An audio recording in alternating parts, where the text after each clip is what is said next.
Hey Luke, you're a gambling addict, aren't you? Well, I've got some news for you. Next James Bond betting odds. Betting market dramatically, it's in capitals, reopens on who plays Bond next, with Aaron Taylor-Johnson remaining odds-on for the iconic role. So what I heard, I don't know if this lines up with what you heard, is that he'd been offered the role, and everyone was like, oh, Aaron Taylor-Johnson's going to be the next James Bond. But I guess now, he's been offered it, but it's still not a done deal, and it's been a while, so they've been like, oh, let's reopen the odds. So, this is our opportunity to speculate again. One option is Aaron Taylor-Johnson, but another option is Philip Schofield, because I hear he's out of work now. So. That is true, and he's kind of like a gentleman. Oh, and also, he has something in common that James Bond likes to do quite a lot regarding consent. He doesn't like it. Yeah, exactly, yeah, that's what James Bond's like, yeah. As long as it's not a black guy, that's all I've got to say.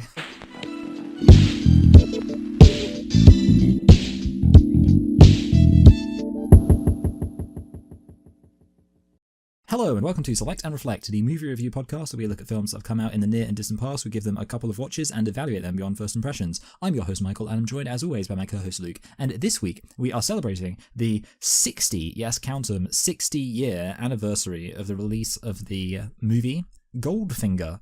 So Luke, why don't you tell us a thing or two about Goldfinger? Goldfinger. Yeah, I was going to do it. Well done. Goldfinger, not to be confused with the Goldfinger.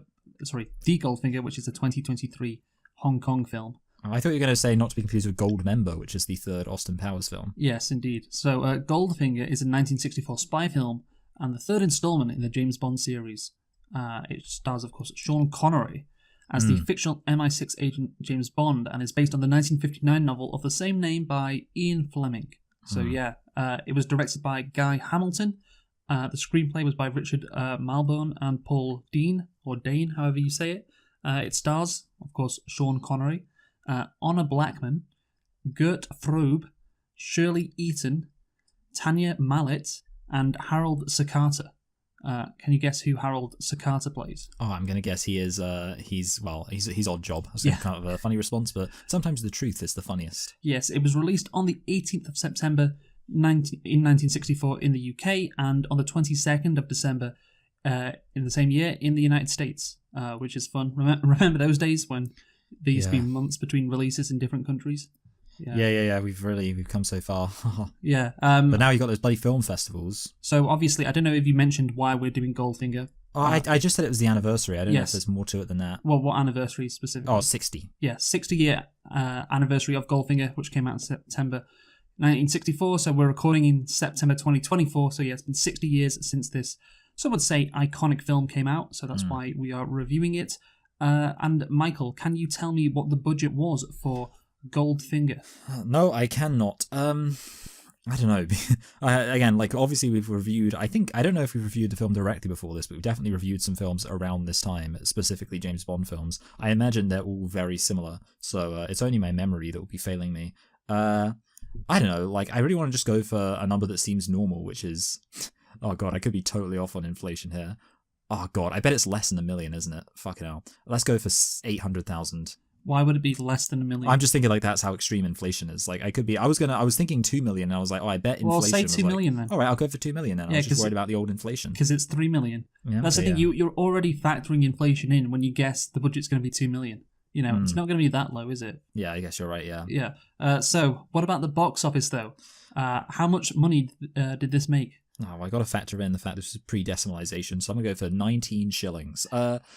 I'll give you a clue, by the way. $3 million in 1964 is the equivalent to about 30 million. Oh, okay. Yeah, in today's money. So let's say this film, I feel like this film would have been quite a big deal, especially seeing as they were pumping them out. I mean, I guess they were pumping them out. Yeah, you got to anticipate the point where I guess when they stopped pumping them out quite as much would be when the money started to drop off. But I think they were pumping them out all through the 60s, and this was still pretty early on. Yeah. So I'm thinking so 30 million. So let's translate that to this made 150 million, which means that's times by 5, which makes 15 million. So that's what I'll go for. That seems too low in a way. Yeah, because it is too low. Yeah. So let's go. I mean, it sounds like a lot when I think about it as 150 million. But okay, let's go for 25 million. So if it's 30 million in today's money, all right, that's how much the budget was. But that doesn't mean that's the same. Well, that doesn't mean you need to lower your expectations for the box office, okay? Yeah, okay, I see what you're at. Yeah, because obviously, sometimes films cost no money and they make loads of money. Well, that's the thing. Movies are so expensive nowadays because of like CGI basically, and you know the amount of effort and time it takes. Also, those greedy actors going on a strike and stuff. Oh yes, exactly. So even back in the day, the production costs would have been lower, and this is disregarding inflation. So think about how much this movie would have made based on how much the current, you know, biggest box office hits make today. Oh, wow. Okay. So like, I mean, obviously, like they make as much as $1 billion, but like I feel like that's. So I'm gonna say like, let's say a big movie makes like 600 million.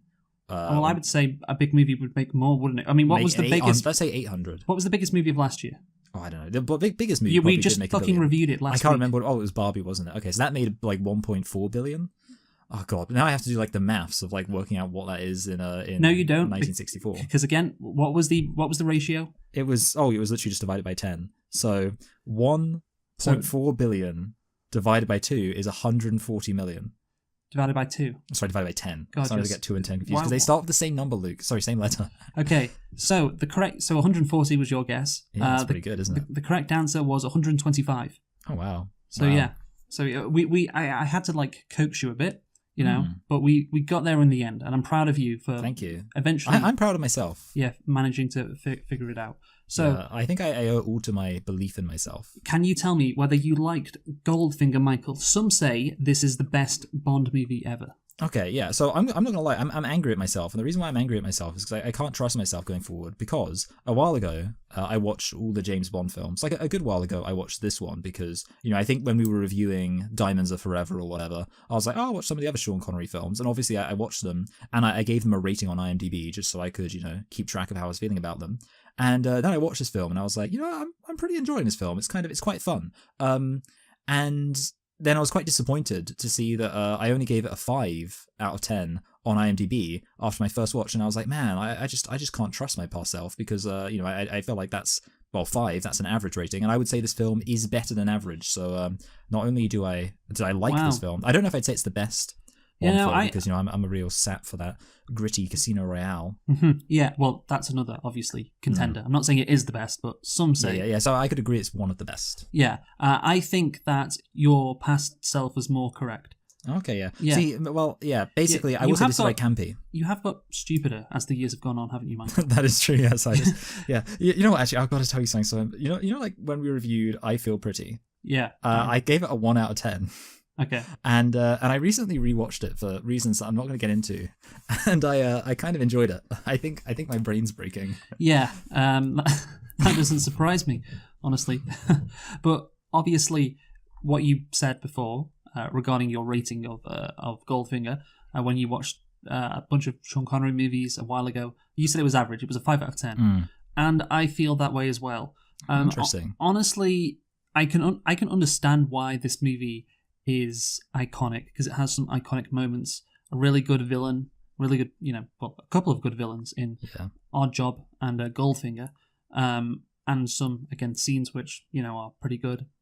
Big moments, indeed. Yeah. So I certainly say it's better than the other two we reviewed, but I think the other two we did both give like around 5s out of 10. Yeah, I think it's better than Diamonds Are Forever. But again, nobody thinks Diamonds Are Forever is a good movie. This is, I would say, from what I can remember, slightly better. This is an average movie, and I don't know if it's an average James Bond movie because I haven't seen them all. I've seen obviously quite a few. I've seen, just for the record, I have now, as you know, seen every single James Bond film, and the vast majority of them I rated around a 5. So they are all pretty average, and they're all very similar, to be fair. Yeah, well, this one, honestly, I was just disappointed because I wanted to review Goldfinger because it is one of the most iconic James Bond movies, maybe one of the best. Indeed, I have a review here from John Brosnan in James Bond in the Cinema. I don't know if that's like a documentary or a book perhaps, but he says Goldfinger represents the peak of the series. It is the most perfectly realised of all the films, with hardly a wrong step made throughout its length. It moves at a fast and furious pace, but the plot holds together logically enough, more logically than the book, and is a perfect blend of the real and the fantastic. Wow, Fleming's catching strays. Yeah. I don't think any of that is true. Yeah, I mean that is higher praise than I would give. The plot holds together logically. Yeah, I guess so. I guess it makes sense, but does it move at a fast and furious pace? No. And maybe I'm just spoiled by watching, well, I don't know if spoiled is the right word, but just used to modern day movies where the pace is faster, but I wouldn't say it's fast and furious. And hardly a wrong step. I think there are several wrong steps, to be honest, and several things which, to me, just don't make sense at all about how James Bond goes about tracking Goldfinger. Why does he need to do it in the first place when Goldfinger goes to a big fucking factory in Switzerland called, is it like Auric Industries? And Auric, of course, is his first name. So the whole first 30 minutes of the movie is kind of irrelevant, honestly. That's a good point there. You easily you could completely accept at any point in this film almost being the start, except for the very end. You could be you could even bloody just be oh, Goldfinger's at his private ranch in America. Okay, I'll go there. Yeah, exactly. So there you go. It's kind of stupid, and then how Bond manages to save the day at the end is so ridiculous. It's kind of cliche, but again, it's almost parody worthy. He manages to seduce Hussy Galore, whose name again is just that's a whole nother thing entirely. But let's again not talk about the name for now. He manages to seduce Pussy Galore, and therefore she completely flips, does a 180, and betrays Goldfinger, and betrays. Well, obviously, she's in line for a massive payout, and she doesn't get it because James Bond, he's just too good at banging her apparently. And that is literally how he saves the day, and that is, again, you could say it's cliche, but it's even worse than that. Again, it's parody level bad in terms of what you associate with James Bond. It's a ridiculous way for this whole movie to end, and so therefore, that's not really logic. I guess it could conceivably. It's logical if he's got magical sexual powers, Austin Powers. But in terms of it being, the right step for the plot, I would say no, that is not really the right step. And so again, I just disagree with that. And there's other things that I don't like. Yeah. I do just want to say now, I think part of it in terms of my brain breaking is I think actually having seen all the other James Bond films, because they're all like that, I think part of it is once you've seen all of them, you're literally, there's one of them. I won't tell you so you can find out for yourself one day, but there's an antagonistic character who actually appears across several films. He's a secondary henchman antagonist, a bit like Oddjob, but he appears across several films, and in the end, James Bond, his ultimate conclusion to his story is that James Bond has a 2-minute conversation with him where he just points out that the bad guy's plan is obviously evil, and then the henchman decides to not only help James Bond but sacrifice his life helping James Bond and destroying the bad guy's plan. And you're oh wow, that's dumb. That makes sense in terms of these early Bond movies just being dumb in the way the plot progresses, or in this case concludes how Bond ultimately saves the day. It's disappointing. When I watched it, I couldn't really believe it because obviously he has a reputation in these movies and we all know it. But for that to be, for him to win Pussy Galore by seducing her in a barn is something else. And it's a romp in the hay. I guess so. So Michael, let us get into nitpicks. How many do you have? So I don't actually have any nitpicks or litpicks. Obviously, there's lots of stuff to make fun of, but for me, it all ended up just being part of my opinion on the plot. Okay, well, I have one nitpick, which is outside Goldfinger's factory in Switzerland. I don't know if you remember this, but of course, he and what's she called, Tilly Masterson, whatever. They trip a wire, don't they? And this causes all the Chinese guards to come out and try and kill them, or maybe Korean. I don't know. I don't want to be racist. Obviously, Oddjob is Korean, so I wonder the dynamic between Oddjob and the Chinese guards. I wonder. What kind of Korean is he as well? That's the other question. Well, I didn't even acknowledge that. You'd hope North Korean. Well, if you're South Korean, I think they would not get on. As we know, the ideological differences would be too stark for them. But I think that having a wire outside your base is fine, but in the fucking woods, what if an animal trips it? Yeah, it's actually pretty stupid. Are all the fucking Chinese guards running out every time if a fucking rabbit runs into it? So I don't know, it seems a bit dumb. And that's my only nitpick, so go on. I did just realize I actually did have a nitpick. I just put it in the wrong section because I'm stupid. It's basically just how is Tilly not aware that she just shot at Mr. Bond? Because obviously she takes a shot and you can I don't know, I guess it's fine that she's a Did you call him Mr. Bond? Yeah, I don't know why I wrote Mr. Bond. I think it's probably because when I wrote that, she just referred to him as Mr. Bond. Okay. So I like just wrote down the word she used. But obviously, like then he kind of like stalks her or whatever, and like they have a full on conversation. It's like I feel like if I shot a gun at someone, and like because I felt like she would have seen his face because he like ducked down, blah blah blah. It just seems a bit weird to not realize, oh, this random guy who's like really interested in me looks a lot like the guy who I did just accidentally take a shot at. Yes. She doesn't seem to realize it at all. Yes, I mean that whole scene I was going to talk about. It's again ridiculous. One of the other things I don't like. There's several points in the movie I'm just like, what the fuck is this? Makes no sense. This is awful, like writing, or just again, it seems like back in the day. I mean, not to say movies nowadays don't have these dumb moments, but you got some really dumb moments back in the day watching these movies, and that's one of them. But anyway, so let's get into the plot or premise. So Bond is back. This is from a legal website, by the way. Oh yeah, good description. Yeah. So Bond is back, and his next mission takes him to Fort Knox, where Auric Goldfinger. By the way, do you like his first name? Yeah. What do you like about Ulrich? Oh, because it's like he's rich. Well, no, the first two letters. U-L. No, it's spelled A-U-R-I-C. A-U-R, that is clever because, like, chemical symbol. Yeah, okay, I'm with you. Yeah. So Goldfinger and his henchmen are planning to raid Fort Knox and obliterate the world economy. To save the world once again, Bond will need to become friends with Goldfinger. Well, that's not true, is it? He doesn't do that. No, this person didn't watch the movie. Dodge killer hats and avoid Goldfinger's personal pilot, the sexy pussy galore. Yeah, can I just say this? Hats don't kill people. People with hats kill people. I think that's what we need to focus on. And there's like good guys with hats that can actually. Yeah. This is what the description says about pussy galore. By the way, she might not have feelings for Bond, but will 007 help her change her mind? Yes, that's a really good way of describing rape. I helped her change her mind. He will help her by holding her down and forcing himself onto it. That's the thing. I mentioned like seducing her.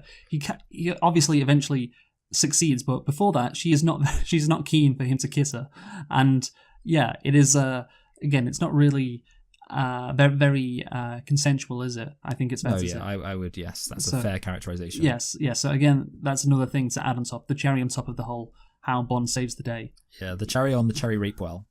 That's good, I like that. So the background to this movie, Michael, because well, you wanted to talk about the fact that there is a lot of, I guess, tropes or James Bond tropes in this movie, and then there's a reason for that, because Goldfinger was the first Bond blockbuster. Of course, it's the third movie.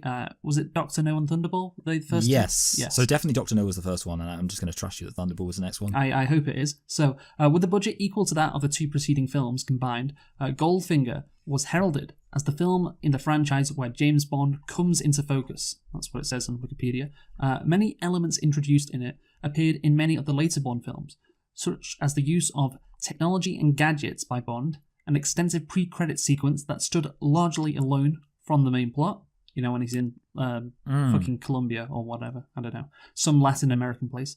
Multiple foreign locales. I have to say, I do kind of enjoy that. He's going all over the world, and you get a nice sense. Trotting. Yeah, you get a nice sense of the region wherever we go. So it's like, oh, Switzerland, he's in the hills, and oh, it's Kentucky. There's horses, because obviously the Kentucky Derby, or Derby, however they say it. And then, did you see where the CIA agent was getting some food, by the way? Oh, no. He was getting food at Kentucky Fried Chicken. Oh, lovely. Yeah, so I do like that, spending time in these, locations around the world and truly getting a sense of what they are supposedly like. And the tongue-in-cheek humour as well. That was a part of this movie. A henchman with a particular characteristic. Of course, our job was Korean. The term is gimmick. The gimmick, yes, is he? Yeah, he's Korean. No, he has that. Yeah, is that he has the hat thing, and a Bond girl who is killed by the villain. Yes, and a Bond girl with a interesting name as well. So all of those tropes are in this movie, Michael, and you wanted to talk a bit about that, didn't you? Yeah. I think like it makes, to me, it does make the film more fun. I guess you could say like it's one of those things where it's just elevated by being like, oh, it's that. And I suppose, like, in a way, I guess you could argue it makes the film more worth watching, because even, like whether you like the film or not, I feel like you could be like, everyone should probably watch this film, just because James Bond is such an iconic franchise, so you should probably watch the most James Bondsy James Bond film. And in terms of classic Bond, this possibly is that. So I think it kind of works to the film's favour in that sense of like, well, you know, culturally, I guess, even if not necessarily in terms of quality on some of the points. But I think some of it you could say in terms of quality is like dumb fun. You know, like obviously with the, what's it called, like that laser thing. Which I, because that's, for some reason I thought that was in the first film, and I was like thinking to myself, man, I really wish we were watching that film with the laser thing. And then the laser thing appeared, and I was like, oh, classic. Well, of course, the laser thing actually has a use besides, you know, almost cutting Bond in half, which I like. That reminds me, actually, something else I wanted to talk about, but possibly a bit later when we get into it, is like the whole thing of like the trope of the villain not killing him right away. Okay, we'll talk about that. Well, yeah. So the film's release led to a number of promotional licensed tie-ins, including a toy Aston Martin DB5 car, which became the biggest selling toy of 1964. And George Lucas knew what to do from that moment onwards. Yeah, again, this was the movie that kicked off the James Bond craze, really, and of course the Aston Martin tie-in. That was a big deal. Goldfinger has been described as perhaps the most highly and consistently praised Bond picture of them all, which is stupid. After Goldfinger, Bond became a true phenomenon. And of course, the success of the film led to the emergence of many other works in the espionage genre and parodies of James Bond, such as the Beatles film Help in 1965 and a spoof of Casino Royale in 1967. Basically, Goldfinger was the cause of the boom of in espionage films in the 1960s. So much so that in 1966, moviegoers were offered no less than 22 examples of secret agent entertainment. Wow, it's just as bad as Marvel. Yeah, well, that's the thing. People deride the movie business today, but it's always been kind of the same. Yeah, I feel like it was kind of worse, especially with like the one thing I always think about is like westerns. Like the fact that it was just a time where it was like they were just pumping out so many crap westerns. Yeah, no, I know what you mean.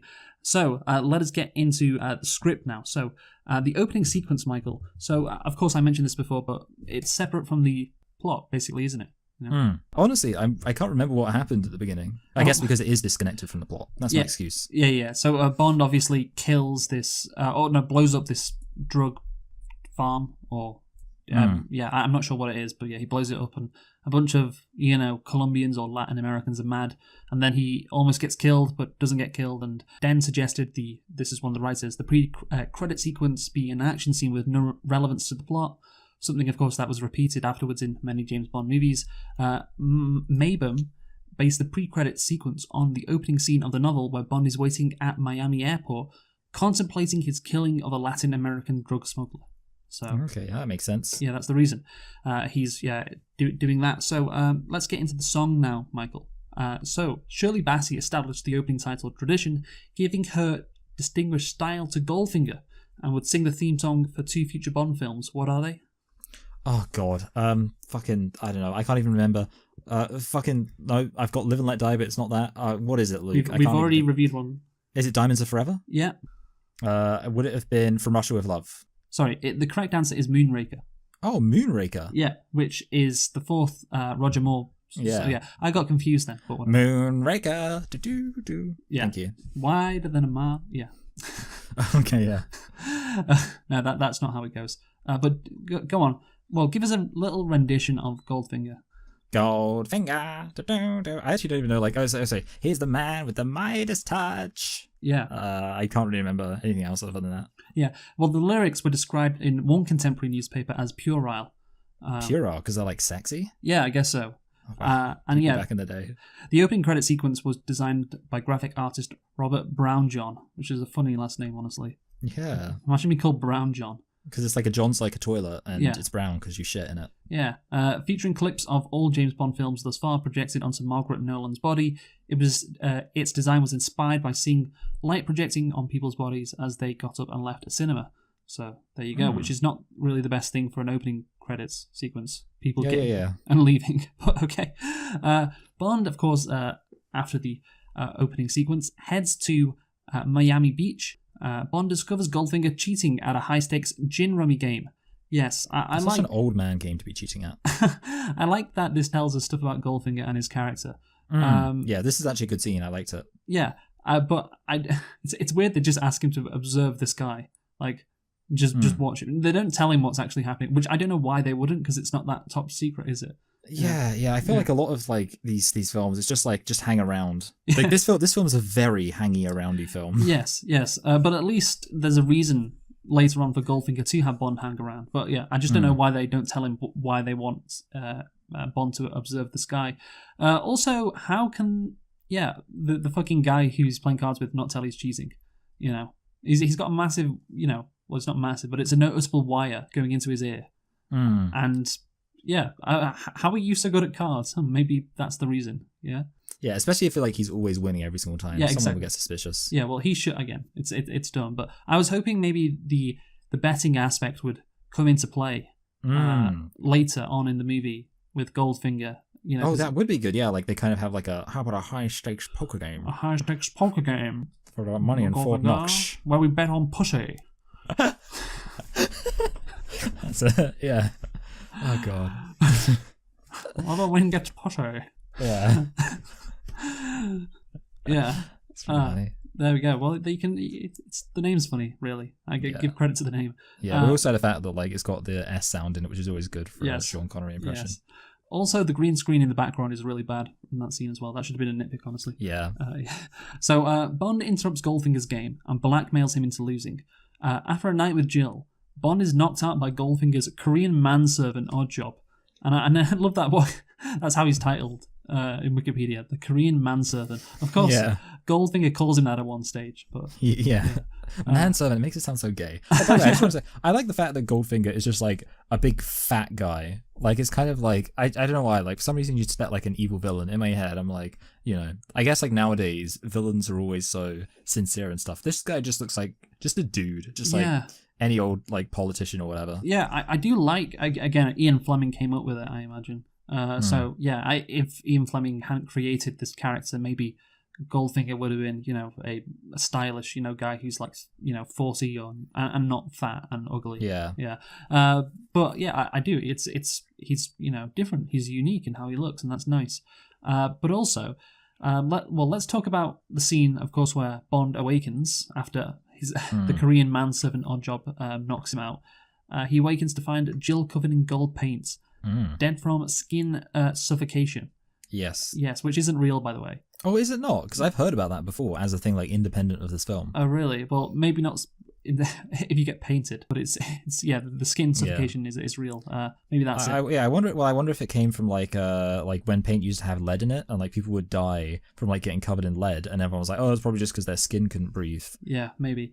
So Shirley Eaton, of course, was the actress who played Jill Masterson, and of course her scene of she's on the bed covered in gold is one of the most enduring images in cinematic history, according to Wikipedia. Oh, according to pervs. Well, yeah. Well, you are a pervert, so it's not any surprise that's what you took out of it. But yeah, I think it's... The thing is, I, of course, have seen that image before, and I thought, it wouldn't have happened right at the beginning of the movie. I thought this character, Jill Masterson, would have been in the movie some more. But no, she's in it for like one scene. Yeah, which I think is quite common. Like you just get like characters show up and you're like, oh, they'll be doing something. They just get banged and then die. Yeah, but normally in a, it's such an iconic. I mean, I guess when you're making the movie, you don't know it's going to be iconic. Yeah. But again, it would be nice if it was kind of symbolic. Like, oh, this girl, she's hanging around. Well, she is, to be fair, hanging around Goldfinger, but for a long period of time. And, it's symbolic of, the fact that, well, she dies coveting, this glamorous lifestyle. She dies because, she's... Yes. She dies, but obviously gold is glamorous, so that's how she dies, and she gets suffocated by it. But yeah, she's really not in the movie that much for that to be a symbolic death.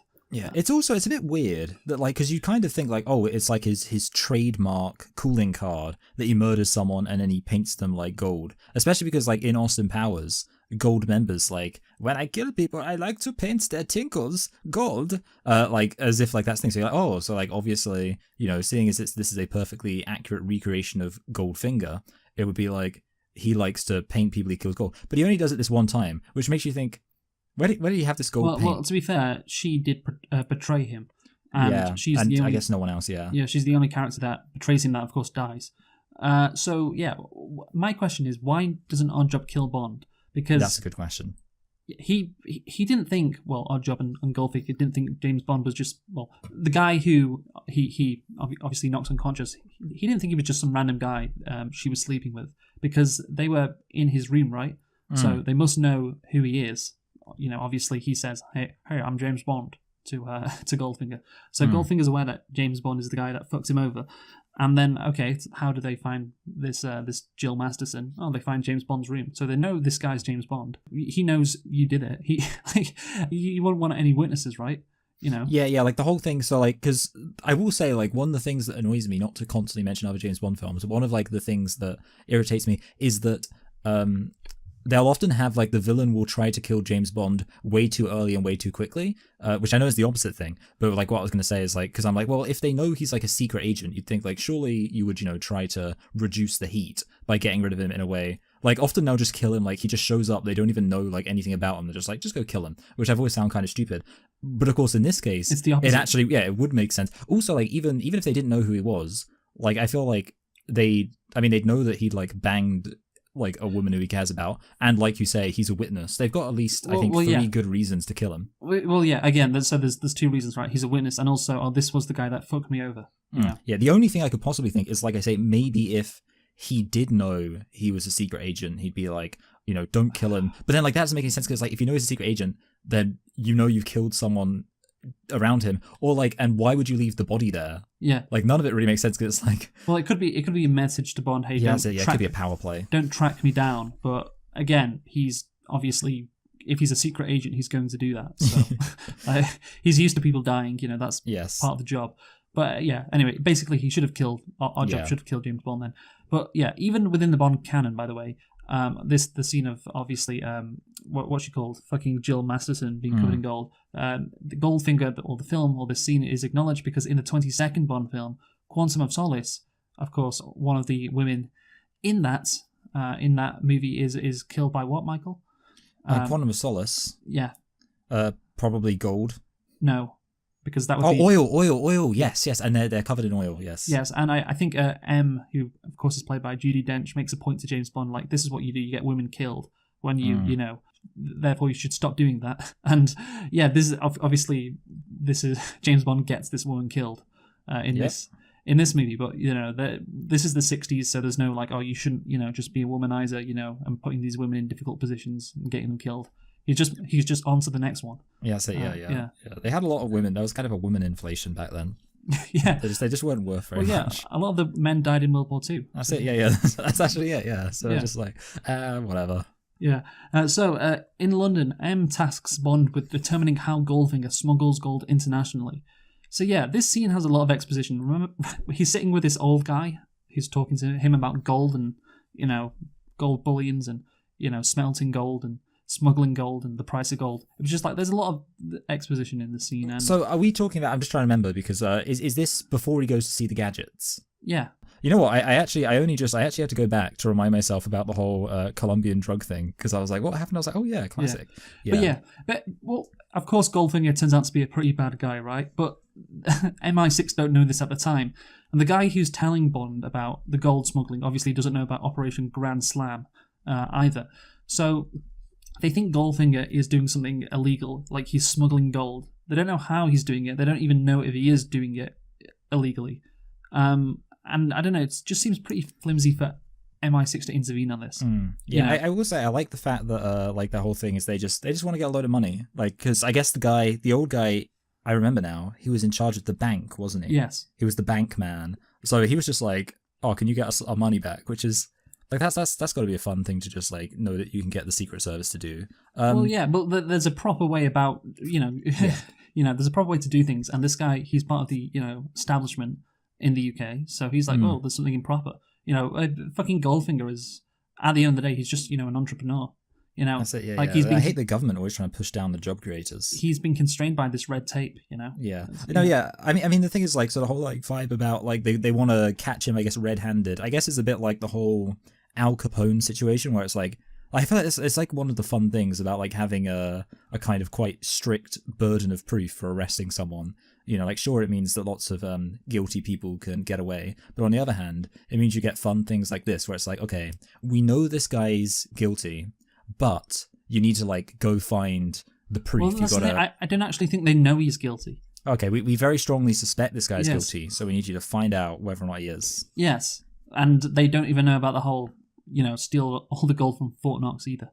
So, yeah. Like that's really coincidental, isn't it? Yeah, like, well, I was going to get onto that. Yes. Yeah. There you go. Yeah, lucky they told MI6, hey, keep an eye on this Goldfinger fellow. Right at the time he was planning to fucking raid Fort Knox. Oh god, it would have been so funny if that just like didn't happen. They're just like, yeah. Well, I'll get onto that in a bit. So yeah, we get the Q scene now, and that's interesting because there's so much attention paid to the Aston Martin. I can see why this became iconic because the movie pays again a lot of attention to it. But yeah, I just like how Q just seems to hate Bond, and he just really is annoyed by him, and honestly, M as well seems annoyed by Bond too. He's just this immature womanizer who just blows things up, you know. And they can't handle his bullshit. They just get really pissed off with him, and I don't know. I didn't really expect that dynamic, to be honest. So I found that funny. But let's talk about Sean Connery as Bond. Is he good as James Bond, Michael?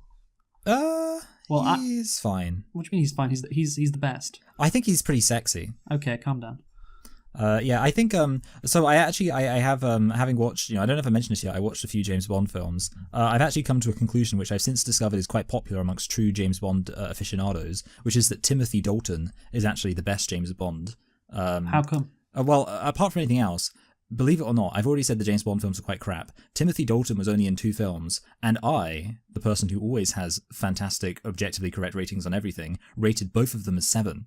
It was quite, I guess like it's because the film's quite good. Like one of them is literally like, even though it was from the 80s, which like doesn't even seem that long ago, but it's James Bond, it was very antiquated. Like they have one where he like goes rogue on a revenge mission, and like up until that point every single James Bond film had been so boring. He just walked into a room like when he met those bankers and they just said, James, we did a and then this one it's like it starts off with his like best friend in the MI6 being murdered, and then they're like, James, we're not gonna let you deal with this, it's too personal, and he like goes off on a rogue. So I feel like that's part of it. Like he was the first, like he was kind of like, he walked so Daniel Craig could run. But also he's very charming. He's a very charming James Bond. But yeah, I will say like Sean Connery, I would say he's second best. Yes. I've decided I don't actually like Pierce Brosnan very much, which again, he was in crap films, so that makes sense. Yes. I think he is probably the best because I haven't seen those Timothy Dalton movies. But yeah, interestingly, the director Hamilton felt that he needed to make Bond less of a Superman by making the villains seem more powerful in this movie compared to the previous movies, which he kind of does. Because honestly, Goldfinger would have gotten away with it if women wouldn't just hormonal, emotional, Yeah, that's it. Yeah. Bond plays a round of golf with Goldfinger at his country club, wagering a bar of recovered Nazi gold supplied to him by the Bank of England. Goldfinger attempts to cheat, but Bond tricks him into losing the match. So, yeah, obviously Goldfinger then warns Bond against interfering in his affairs. And this is what I don't get, right? You're trying to get close to this guy. Why would you piss him off? If you became business partners, which, I think that's what the Bank of England and MI6 are hoping for Bond to do. Yeah. Then wouldn't it be good to be, to get close to him? But no, you fix the game in your favor and annoy him in the process. Again, it's really. I just think he's quite a bad like secret agent in this movie. Again, yes. I'd want to cozy up to Goldfinger and just say, oh that woman, oh she was nothing. I didn't think I thought it was actually kind of cool what you did with the gold. Yeah. So like I actually had to go afterwards. Well, calm down. Anyway, see, the thing is, like, it's kind of one of those things where you want to be like, oh, it's like some kind of intricate game of chess where it's like they're messing with each other, but that doesn't really work because it isn't. Yeah. like in a way, it's kind of like you almost imagine like that this film was made after someone had seen Game of Thrones, and obviously I know it's me, but like they've watched Game of Thrones and been like, oh, look at all this like complex, or like House of Cards, like look at all this complex, sophisticated political maneuvering, and all these people playing these games, and they've got all these things. I was like, I bet. Like, we should have James Bond do something like that, where he's doing some kind of thing where he's like playing games, but then like they forgot to include the part where like it's actually leading to anything or there's any sort of plan. Like that's like the best explanation I can have of like the way James Bond behaves. He just does stuff for no apparent reason. Yeah, you're right, by the way. Political machinations, that was invented by Game of Thrones, so well done. Well, I don't know, like, I mentioned House of Cards, but which, to be fair, like the original UK version was from like the 80s. Still after this movie. But whatever. Yeah. You're given a gold bar to entice him, aren't you? Yeah, it would be so funny if he just lost it because they literally say like, "Don't lose this, you twat." Yeah, well, he bets it. He agrees to Yeah. Goldfinger bet again, and he could just politely decline and go, "Oh no, this is much too valuable to lose over a game of golf, Mister Goldfinger." Yeah. Yeah, but no, he bets it and then he wins, which pisses him off. So he gets to keep the gold bar, which is good. So he doesn't piss off the Bank of England by losing it. But still, it's stupid. It's like just, try and win him over. Try and be friends with him. Get close to him. But no, that's just he just does the complete opposite. But at least he tags his car. So we know he's going to Switzerland because he couldn't have just followed him, could he? To Switzerland? No. Yeah. Also, it's crazy this was said about the movie. Derek Prowse of the Sunday Times said of Goldfinger that it was superbly engineered, and this is the part I have a problem with after seeing this golf scene. It is fast, it is most entertainingly preposterous, and it is exciting. And just that 5-minute golf scene, you would never see anything like that in any modern movie today. It's just so it's quite dull, which is fine. I didn't hate it, but it is so not fast paced and exciting. Yeah. Yeah. That's the thing. They don't even because I guess you could say it's more of a slow burn. That would be the complimentary way to say it. You'd be like, oh, it's a slow burn leading up to something. But to say the film itself is exciting, no. Yeah. Well, that scene, specifically, and what it leads up to is quite a shit conclusion, honestly, in my opinion. Yeah, just Bond is a bad secret agent. Get close to this guy. Oh no, he actually hates you now and never wants to see you again. Okay, good job. So our job demonstrates his formidable strength, along with a steel-rimmed hat, making it deadly when thrown. So let's talk about Oddjob now. Yes. So Harold Sakata plays Oddjob, Goldfinger's lethal Korean manservant. Wouldn't you like to have a lethal Korean manservant, Michael? I wouldn't mind it, actually, Yeah. So Hamilton cast Sakata, an Olympic silver medalist, weightlifter. Oh. Yeah. As Oddjob after seeing him on a wrestling program. And that's the, like WWE, he was being an actor, Yeah. Yeah. So that's the issue. Why is this guy a manservant and not an athlete? Because he's clearly very strong. Why aren't you, using this talent not just to be like a manservant to this, fucking gold guy? Surely you could use your strength in better ways than this.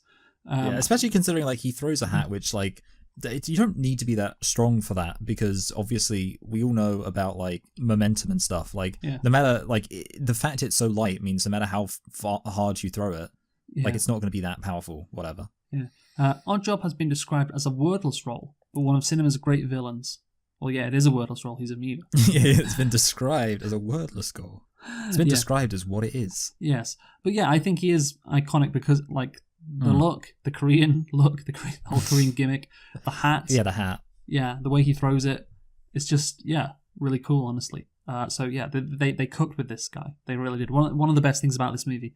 So Bond trails Goldfinger to Switzerland and meets Jill's sister, Tilly, who tries to assassinate Goldfinger. Again, this is what you mentioned in your nitpick before, but she must be aware that the guy she just shot at is the one who picks, her up in his car. And, James Bond ducks out the way. So again, she must be aware that he knows that she shot at her. But she just isn't aware of that, apparently. And again, it's an awful old movie thing, isn't it? When you just get these very dumb moments, which I struggle to think that this would happen in a modern movie, right? Yeah, they hadn't invented logic yet. Again, they didn't have Game of Thrones. No, but yeah, that's the thing. It is weird because there are I always go back to the fact, remember when we reviewed that film White Zombie, and the guy goes into the zombie-infested house and then he just falls asleep on the sofa. Do you remember that moment? I think so, yeah. We burned in my brain forever. He just walks into the house and he's tired and he just goes to sleep and it's surely even in the 1930s, they were smart enough to know someone wouldn't walk into a place filled with monsters and then just fall asleep, but whatever. Yeah, I know. It's those kind of things existed back in the day, apparently, these gaps in logic in these movies. So Bond finds Goldfinger's factory. And he finds it because it's a massive fucking building that says Auric Industries. Which of course is his first name. You don't really need to be a spy to work it out. He's going to Switzerland. Where would he go to Switzerland? You could probably find out that he has a factory there. Yeah. That's ridiculous. And why do you need this tracker on his car? And why do you need to entice him into a game of golf if this is all you're going to do? go to a factory, which obviously he's not even trying to hide his factory. The first part of the plot is so redundant because of this, I think. Yeah. Do you agree? No, yeah, I do agree. Like, when you said it, I was literally like, they literally could have just said, Goldfinger's gone off to his factory in Switzerland. I don't know why I'm giving them kind of a more Sean Connery voice. I can't do an old person voice. But yeah, like, literally they could have just started with this information they already knew and just have him infiltrate the factory. Yeah, no, it's stupid. And I was thinking maybe the factory could be like, I don't know, it could be disguised as something that it isn't. So, it could be disguised as a hotel, so to stop people finding out. So, it's just a hotel, that Goldfinger's staying at. But no, it's actually a factory, where he's smelting his gold. That would work. Or just, maybe not a hotel, maybe. Yeah, anything that's not a factory. Yeah, Bond goes to check in, and he's like, there's an awful lot of Chinamen in this hotel. A suspicious number. It could have been a Chinese restaurant. Chinese restaurant in the middle of the Swiss countryside. Yeah. What's that flavor? It's the wok, sir. We need to make the charred flavor. Yes. Yeah. Oh, that's why it's so hot in here, I see. Yes. Oh, that all makes sense. Yeah. Something like that. So you couldn't just look up, or just figure out easily. Oh yeah, where would Goldfinger go in Switzerland? His massive factory. No, it's something disguised as something else. Maybe a Chinese restaurant would be a bit too, the building would be a bit too big for a Chinese restaurant, which is why my mind went to a hotel. Yeah. So Bond sneaks into Goldfinger's refinery and overhears him telling a Chinese nuclear physicist called Ling, by the way, that he incorporates gold into the bodywork of his Rolls-Royce Phantom to smuggle out of England. So I like how Rolls-Royce, by the way, they have the bad guy. The bad guy drives the Rolls-Royce. The Aston Martin is driven by the good guy. Yeah, that's it. They're in trouble. Yeah. And he happens to tell this Chinese guy all this information just as Bond walks up to the building and peers through the window and somehow hears their conversation, even though, they're doing smelting. They're smelting gold in this room. Yeah, I was thinking that. Yeah, and he hears it, and it's just as he walks up to the window. It is just awful writing. I hate that shit. I was thinking about that as well. Like when it didn't really impact the plot, but like the fact that just as he's approaching the the place with his binoculars, they happen to be outside by the car. Which again, I don't think it really matters there because he doesn't really get any information from that. But I was thinking what are the odds that just as he happens to be approaching? But that's okay because it doesn't impact the plot. Like you said. But this does impact the plot. Yeah. I think he just goes up to the window. There's not even any. He doesn't even sneak around the building. He doesn't even have to work for it. Just incredible look, isn't it? And then some more great look. So Bond overhears Goldfinger mention Operation Grand Slam, and again, what look? As soon as he's completed his mission, because of course his mission was find out how Goldfinger smuggles his gold out of England. Well, he's done that. Okay, he gets it in his Rolls Royce, and he's about to leave. But then he hears. Well, I don't know if he's about to leave, but he now knows how it goes down. So, and then he hears, just as maybe he is about to leave, about this new criminal scheme called Operation Grand Slam. So he has to stay, of course. Again, it's very, very lucky or very bad writing. Which one is it, Michael? Tell me. Oh God, I think it might be a little bit bad writing. Yes. Again, it's so frustrating. This is how we find out about Operation Grand Slam. Again, there's no intriguing spy work going on. Yeah, they literally could have just because they had the beginning not be necessary. They could have just had the had more time dedicated to finding out about Grand Slam. They were like, we've got to have. He finds out how they're doing the smuggling. Then he finds out about Grand Slam because otherwise we won't have enough room for the golf match. Yes. So Bond encounters Tilly, who again tries to kill Goldfinger. An alarm is tripped, and Oddjob obviously kills Tilly with his hat. Yeah.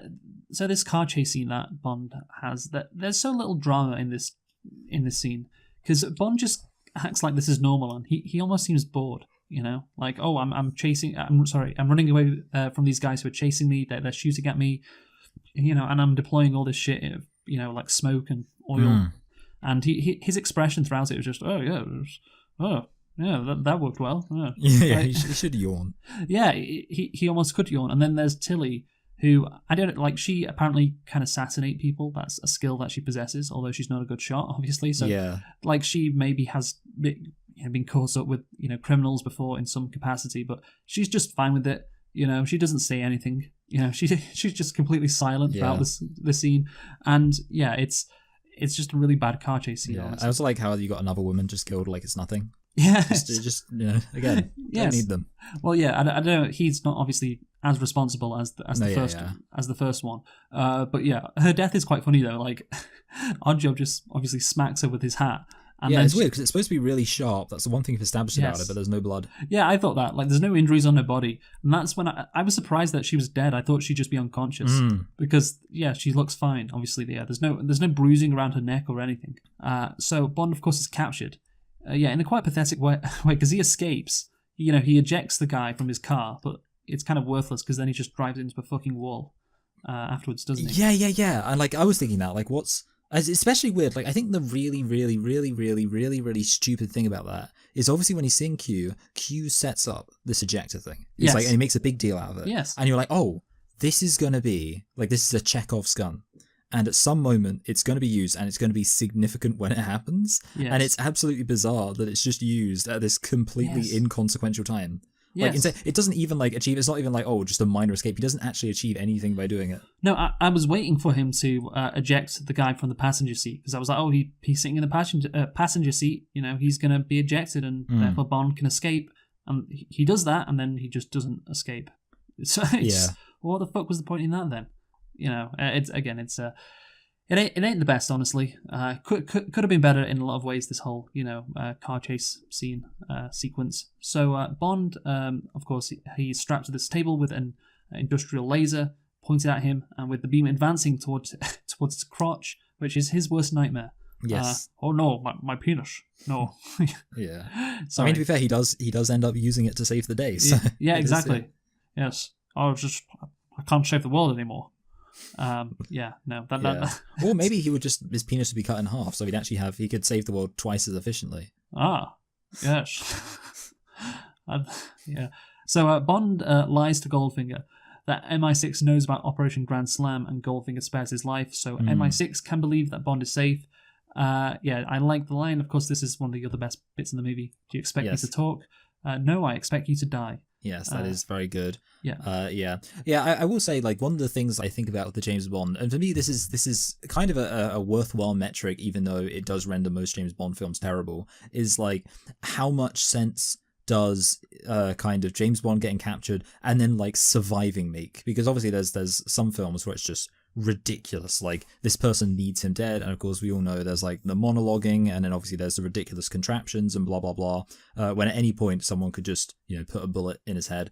In this case, I think it's fine. Like the whole thing, I mean, it's a little bit disappointing that there's not like some really clever way he gets out of it. He just gets out of it by like lying and trusting that Goldfinger's going to have this very particular concern. And I'm kind of like, I don't know, like maybe I'm crazy here. I feel like it wouldn't have been that bad if he'd just killed James and then just been like, oh, he was a secret agent here, didn't know about that. I don't know. Yeah. But whatever. Yeah. So obviously, it makes sense as to why he's kept alive. Because you do want, okay, if James Bond dies, okay, what's going on with Goldfinger now? So I appreciate that, of course, James Bond staying alive makes sense in the scene. He manages to talk his way out of it. Obviously the scene itself is iconic, and this is what I was going to talk about before. So, in terms of how iconic this moment is, so elements of Goldfinger, such as Oddjob and his use of his hat as a weapon, and the laser scene have been homaged or spoofed in works such as True Lies and The Simpsons. Yes. What happens in The Simpsons? Well, I know that they've got line, I don't expect anything of you except to die and be a very cheap funeral. But of course, the other thing he does, which is pretty clever, he uses a coin and he like flips the coin and it somehow, I want to say bifurcates, but like quadrificates the laser such that it spreads out and breaks his restraints. Yes. Which is what you should have done here. Yes, and then Homer saves the day. Yes. When he goes home today, there'll be a new story on his house.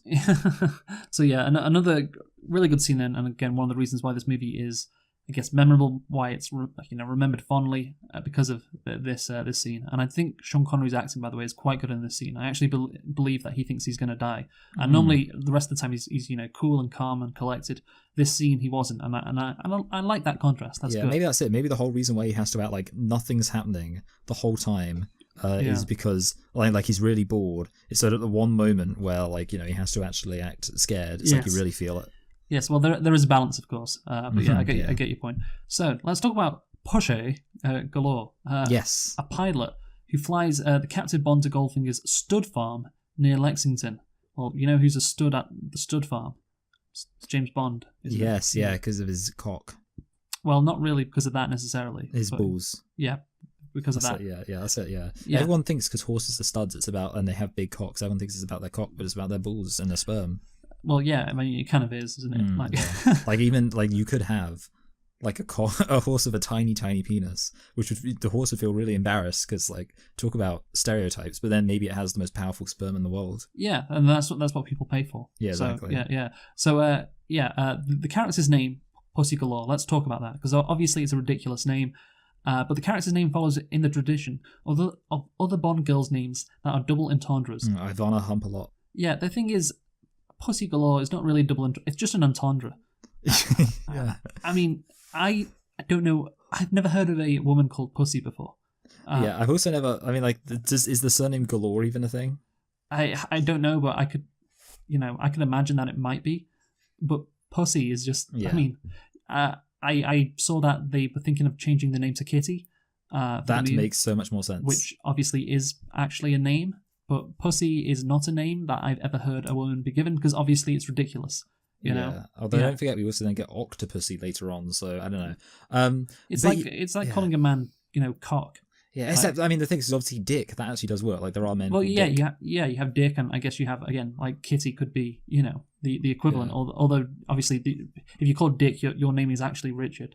That's it, yeah. They need to, like, this was before the golden age of porn, so they needed to get, like, some good writers. Like, that's what they were lacking, because, they could have got some great names. Yeah, so they didn't change the name to Kitty Galore, because Hamilton, the director, said, this is quite a weird quote, if you were a 10-year-old boy and knew what the name meant, you weren't a 10-year-old boy, you were a dirty little bitch. What is, I guess, like, okay, so I assume what he's saying now, I think I've worked out what he means there. What he's saying, in other words, is basically, it doesn't matter how rude the name is, because anyone who knows that yes, the name obviously is rude, that's what he's saying. Yeah. Yes. I was like, for a minute, I was just like assuming he was like just angry at 10-year-old boys. I was like, what's he saying? But yeah, okay, yeah. Yeah. I mean, that is a. But it's just the phrase. It's a good point, to be fair. Like, he is correct. Like, really. Well, dirty little bitch though. It's just like, would you? I don't know. This guy better be gay. And actually, if he's gay, would that worse. Make it worse? Yeah, I don't know.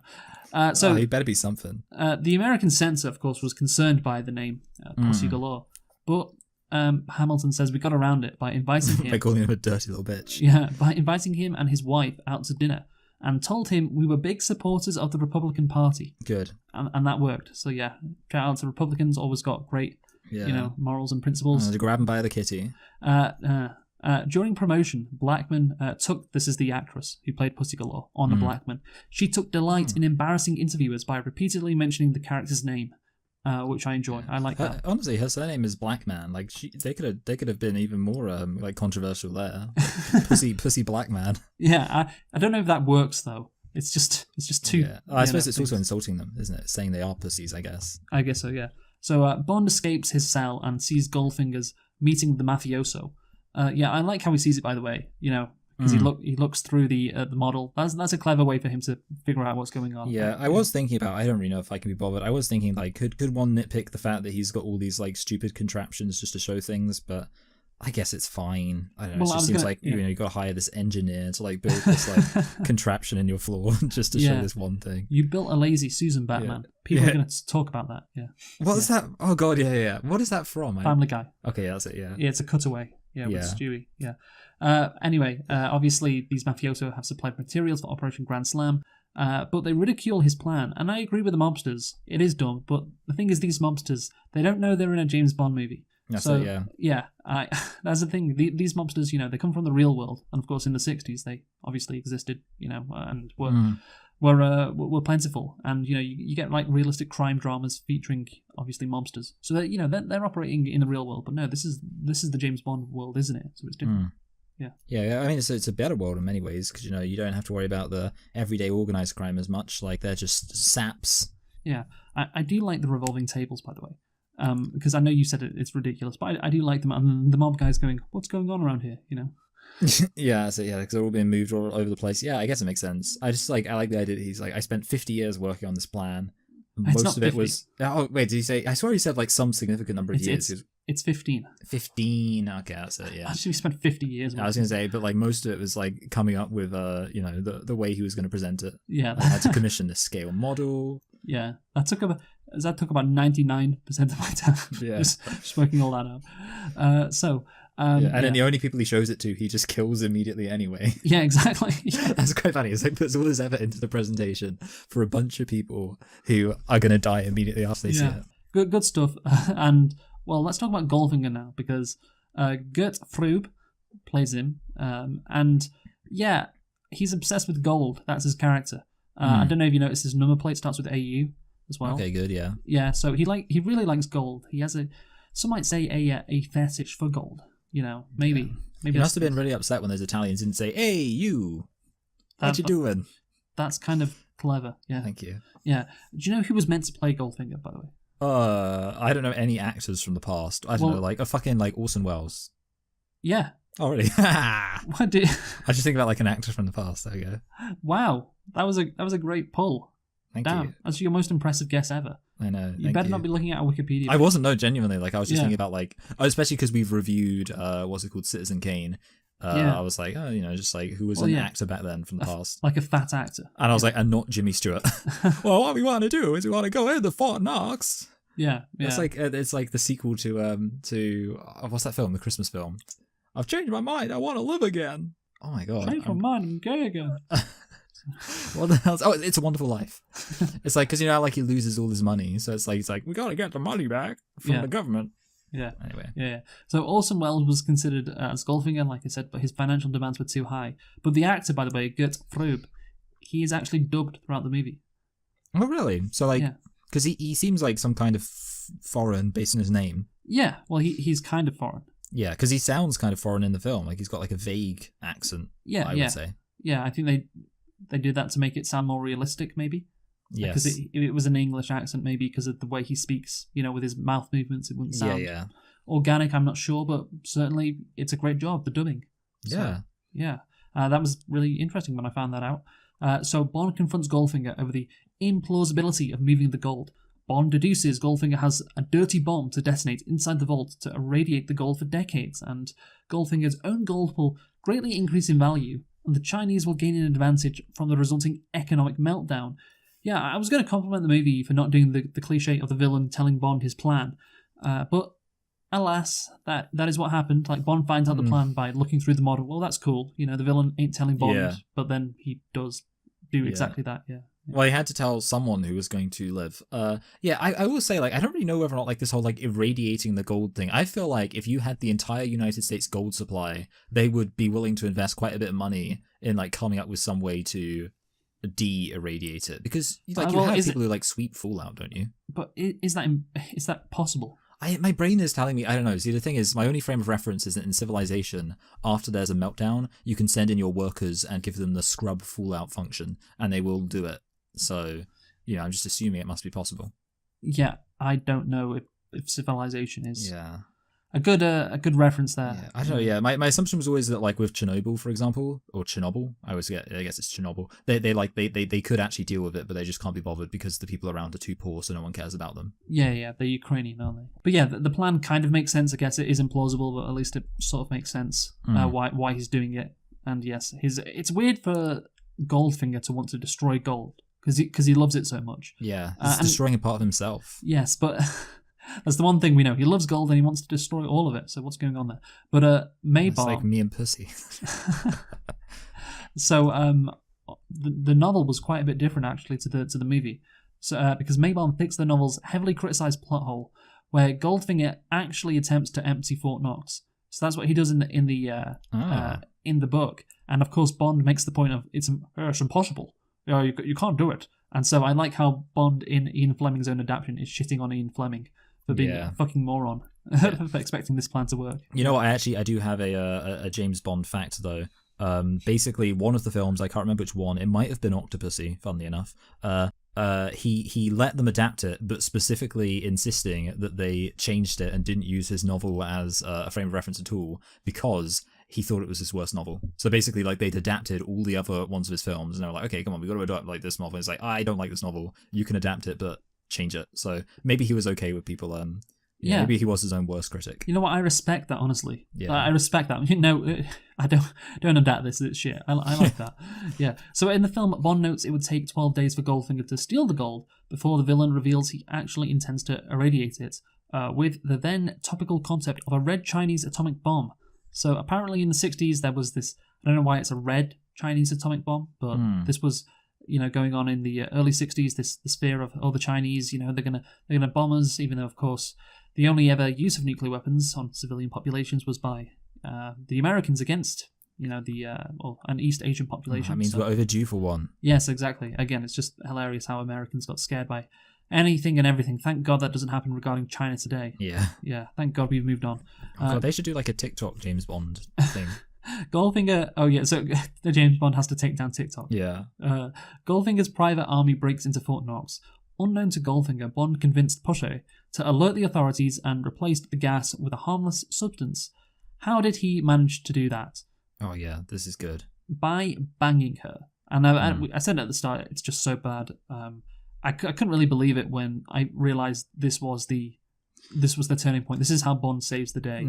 Yeah. It's just unbelievable parody level worthy stuff, and this supposedly is one of James Bond's. Well, it's one of the better James Bond movies. I was gonna say, because you might know that occasionally I've been known to miss things in films, and I was actually thinking to myself, like when it's revealed that the soldiers are like fine, like they get up, I was like, hold on, why are they fine? And I was like, did I miss something? Was there like a scene where James Bond like secretly snuck out the gas or something, or like did a switch?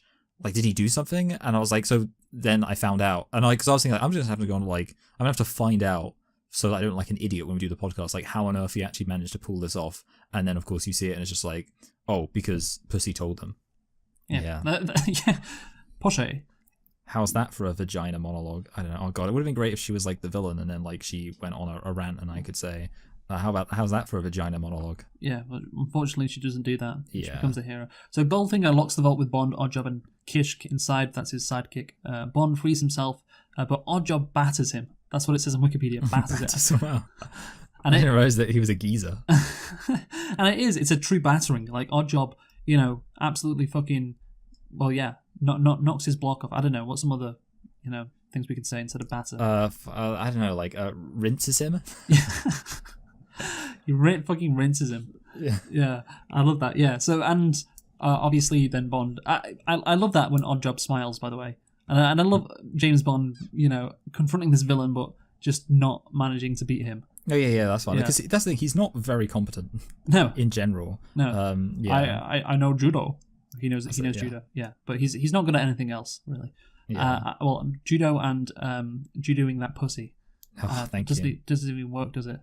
So Bond electrocutes Oddjob to death, but is unsure of how to disarm the bomb.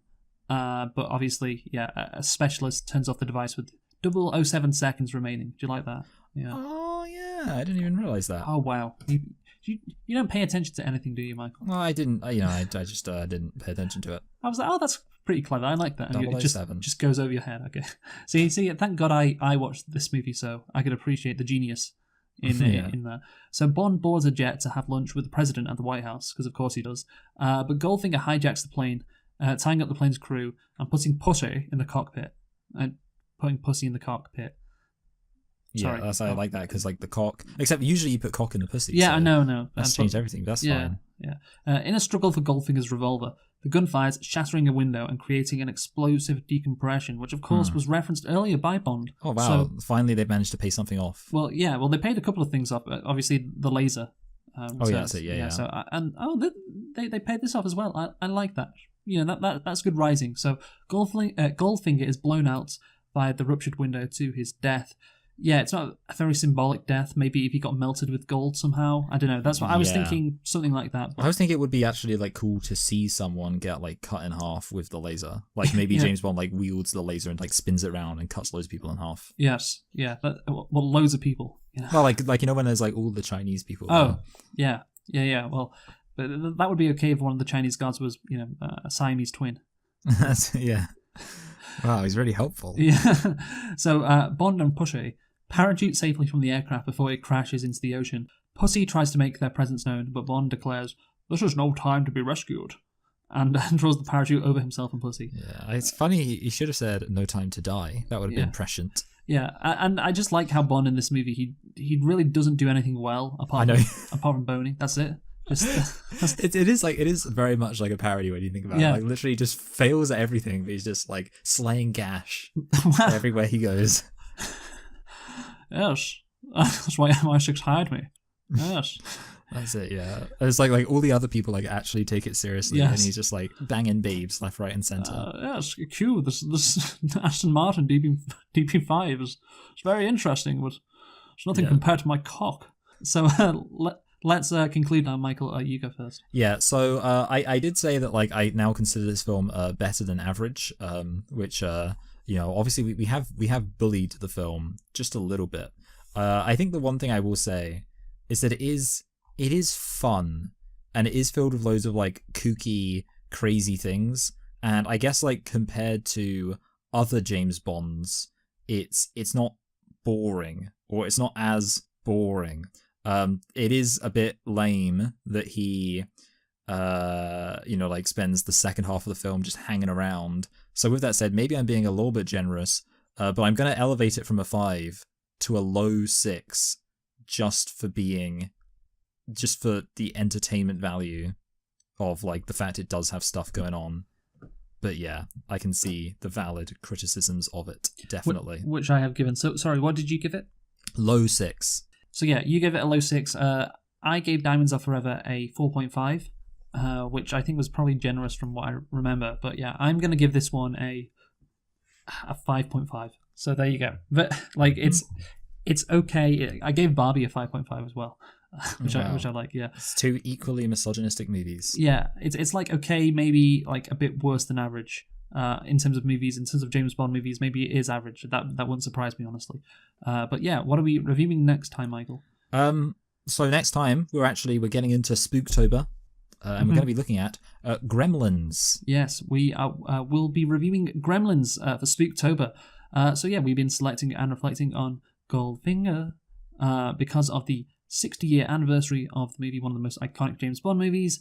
Yeah, we've kind of said, like most old classic movies, there's very few which actually hold up and are actually as good as people say. Don't believe the hype. Yeah, this is another one which just is disappointing, because I was looking forward to it, honestly, because I remember Diamonds Are Forever was bad, and I was like, oh, Goldfinger, this is one of the best James Bond movies. I love a good spy thriller, and it was just disappointing really throughout the movie.